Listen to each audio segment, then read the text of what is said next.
Wendy's Cookie Monster Frosty, let's get started. Chips Ahoy! Oreos Mega Stuffed Yeah Baby. Blend until crumbly. Heavy cream. Sweetened condensed milk. Vanilla extract. Cool Whip. Blue food coloring.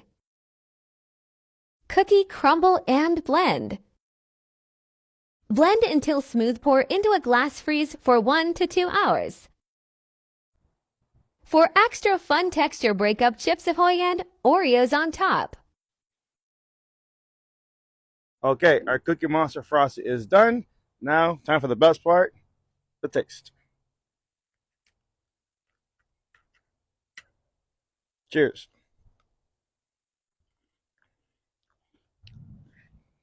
I love cookie. Ha ha ha ha ha.